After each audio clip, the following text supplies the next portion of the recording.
Welcome back, everyone, to our playthrough of the career mode here in NASCAR Heat 2. And let me tell you, I could not be more happy to get those last couple of races behind us. As I mentioned at the time, I do not like Kentucky. It is my least favorite mile-and-a-half track and and I'd have to sit down with the list, maybe my least favorite track in the game. The track overall isn't that bad to run laps on, but the AI, for whatever reason, do some crazy things there, even crazier in some cases than other tracks, and I just don't like racing against them there. They block heavily, and they block every move you try to make. I just don't care for it. It's just that's not fun for me. So we had a couple of wrecks that we were involved in that last race. I hate that, but at the same time, at some point I just got to hold my own and quit lifting every time these guys block me. So we came out of there with what we needed, which was a top 15 in our quest for a 4-star ride next year, and hopefully we'll get a few more hot seat offers a little bit later in the year with some 5-star teams and try to hook that up and see, more importantly, I guess, which 5-star teams might offer us some rides. So that's going to be interesting as we close in toward the end of the year. Because remember, the hot seat offers don't necessarily go all the way through Homestead, so we can't look at it as a 36-week season.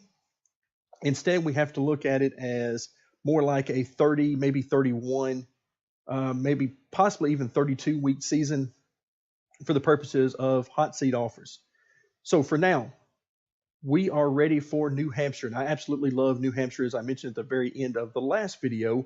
The heavy braking, the tight corners, the ability to run really 2 to 3 very distinct grooves around that track is a lot of fun. It can be very difficult to pass there. Let's hope we have more luck with the AI there than we have had in the past couple of races at Kentucky. So let's go ahead and head to the racetrack. Right, before we get this race started, let's go ahead and take a quick look at the setup. And again, nothing huge as far as changes here.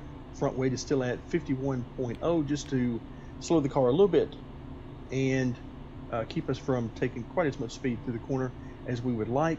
Rear springs, 100 pounds of rear spring split, because you just got to let the car turn at some point at this track. So I gave a little bit more rear spring split than I might normally otherwise give at some other tracks, but we are severely hampering ourselves with both the camber and the track bar here, with the track bar being at 8.5 inches and the camber at a maximum of 2 degrees.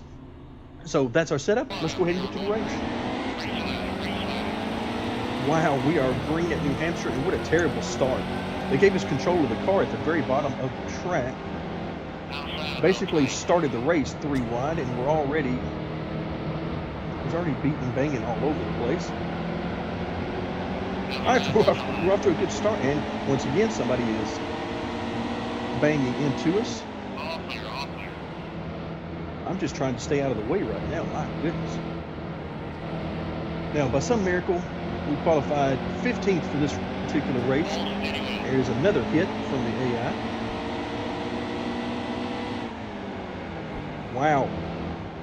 That was full brake. Trying to stay off of the 20 car in front of us.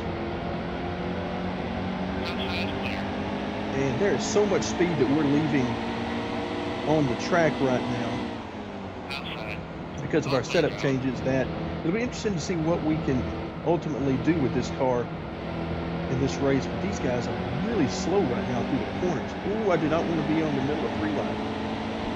So we are definitely going to back out of that.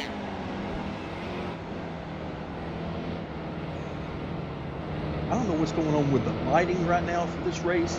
I guess it's supposed to be simulating an early morning start, or maybe extremely late afternoon, but it looks really weird on the track.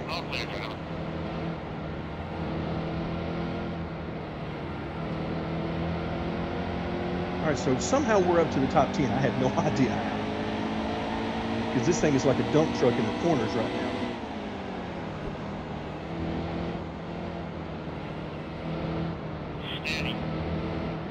I feel like I'm on and off the gas about 4 different times in the center of the corner.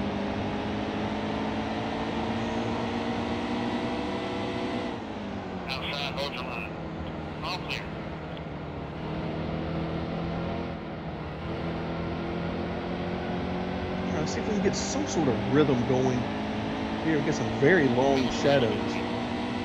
Very long shadows.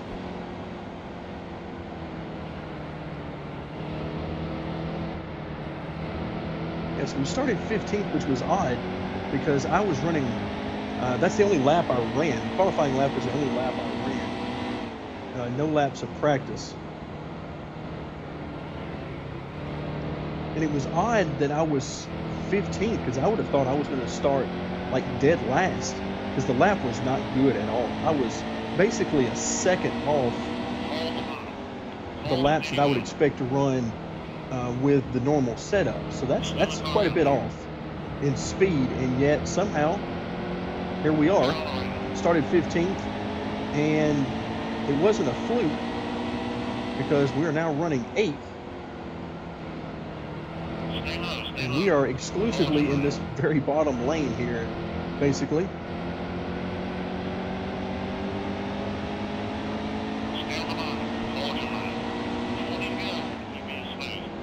Which is definitely not my fastest way around.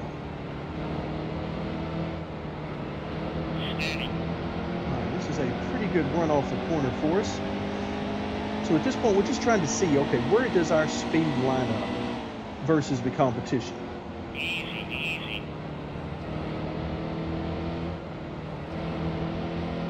Oh, just can't get it to turn.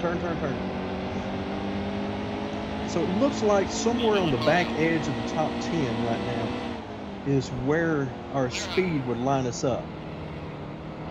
We're a little bit faster than the guys we're around, but we'll have to see how that shakes out. Who knows, maybe we have a top 5 car. We're in 6th right now. We'll have to see if we're able to continue that momentum. Part of it is the AI are around so many other cars, it's hard to get a good clean lap and show what you've got.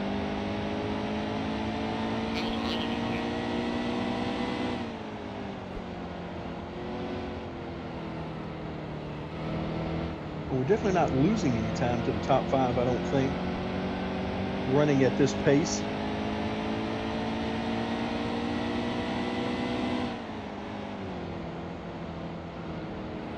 Once again, we're going to take it down to the inside of Ryan Reed. Not that we're going to pass him right now, but just to see what we've got down there whenever we do try to pass him. All right, not bad. You can see right there, wow, he pulled right over in front of us and then hit the brakes hard. Again, not a great tactic if you're trying to stay around in racing very long.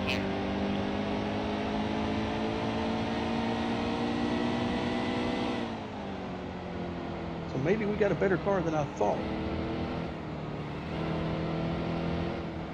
Compared to the AI anyway. Oh, get off the wall. Tight.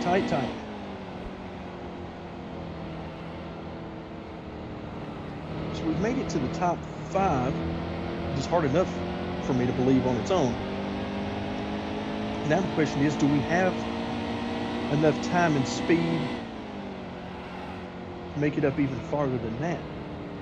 Try to let this thing turn a little bit more on its own. Try to sort of diamond the corner a little bit.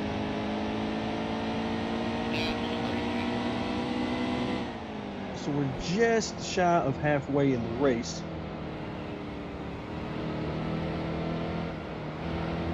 Everything in me wants to pin that yellow line coming off the corner because I can do that in the regular setup. I can get the car rotated in the center, then get to that yellow line coming off the corner and really pin the left front down there and get some good speed coming up off. But unfortunately, I cannot do that with this setup.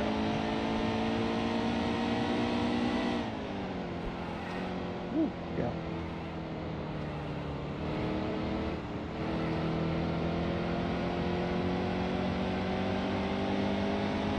All right, so we're running some pretty good laps right now compared to the top. Now I have no idea what our lap times are because I'm not looking at them. But as far as compared to the competition, I mean, you can see second, third, and fourth are right there in front of us, and I believe that's the leader just out in front of that. So we're not losing any time to these guys. But at the same time, it's hard for me to gain any time on it.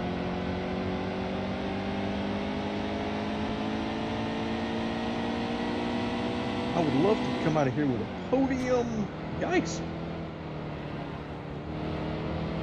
Once again, all over the brakes, trying to stay off of Brandon Poole there.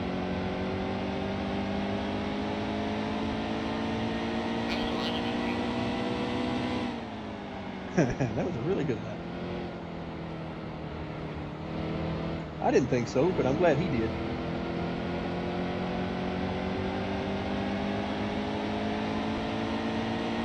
All right, so we got roads right in front of us. Ooh, hello, they slowed down a lot going into that corner.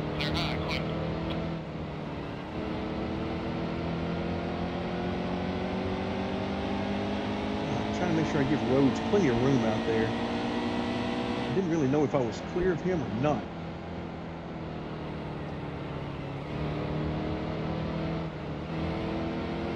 Again, trying to pin that yellow line if I can. Of course, I have to slow down quite a bit to do it compared to what I want to, but just trying to find some sort of rhythm here.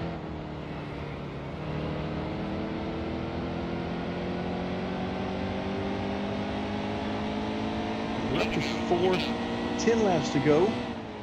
Let's see if we've got anything for the top 3. All right, this ought to be a pretty good exit. Just feels like I have to stop the car in the center of the corner to get it to rotate.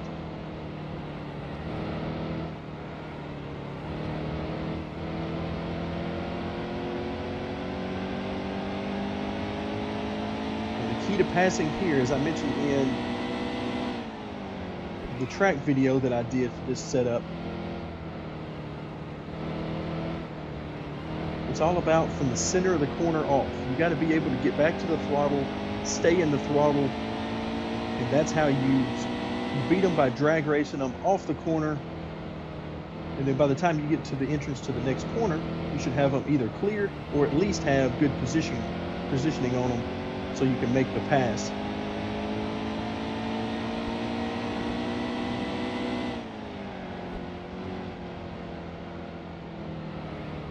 Absolutely love this track. So much time off the throttle, particularly the way I'm running it right now. Lap 19 of 26.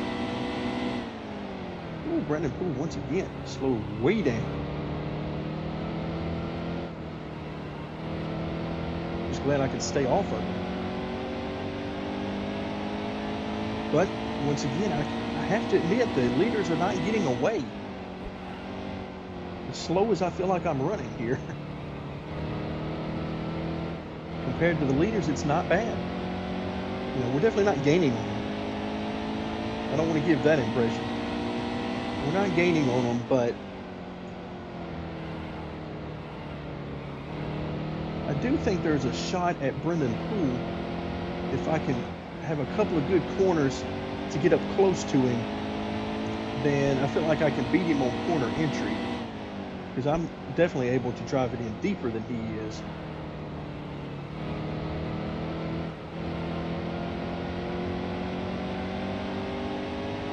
All right, not a bad corner there. Just need a few more of those. Again, you can see I'm definitely able to drive it in deeper than he is, and that's not even forcing it. I'm not going to be able to pass it here because we just don't have the speed off. But right about here, I can drive it in deeper and get position on him there. Let's see if I can drag race him off the corner.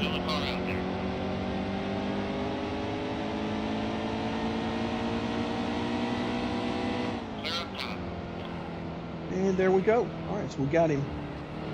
Next is our teammate directly in front of us.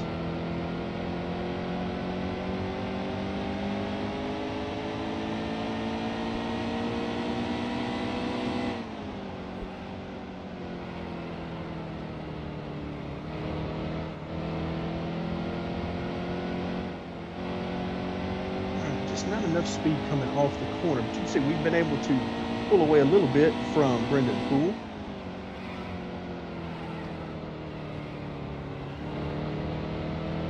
diamond the corner a little bit, see if we can help our exit that way. Just don't think we're going to have quite enough time to get to Sadler, even if we have the speed. Oh, it looks like both of our teammates are right ahead of us. Very nice. Looks like that's William Byron who is leading the race.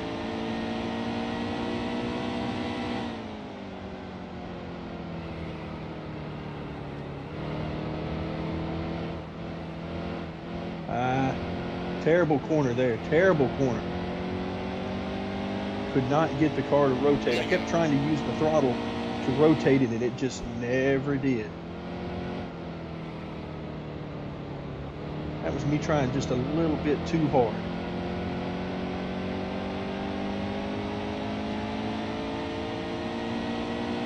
Knowing that we only had a few laps to go,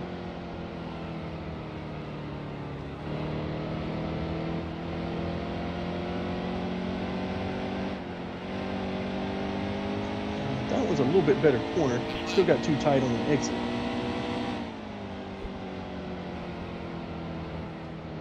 You can see they're starting to get into some lap traffic, which really slows things down at this type of a track. Even though you've got 2 or 3 grooves you can use, part of passing the lap traffic is judging the difference in speed and also figuring out where they're going to run in the corners.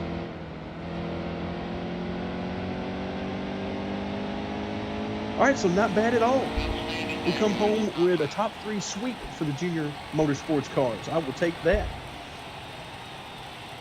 Not bad at all. 3rd place finish. Always love running good at New Hampshire.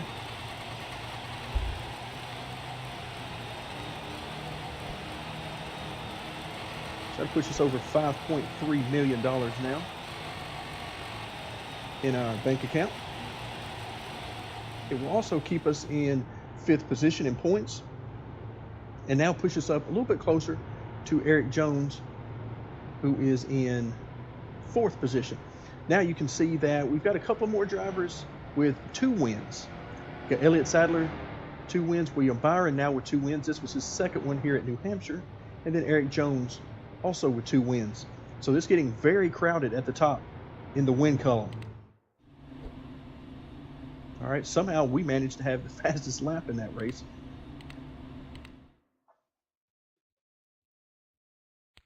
But once again, just a very, very fun racetrack to be at. All right, let's see what's next for us. So now we've got, Indy. Yeah, now this is going to be interesting. If the AI are very aggressive at Indy, this is going to be a long, long day. Because you can see how that worked out at Kentucky. When the AI are ultra aggressive and block constantly, then it makes for a lot of wrecks. And hopefully that's not what we encounter at Indy, because Indy can be a very fun race. It is close to flat out in these cars. So we'll have to see what adjustments we can make to the setup and just how fast we can ultimately be. But that, of course, will be in our next video. For now, thank you very much for joining me, and stay tuned for more NASCAR Heat 2 coverage here at D-Pit Gaming.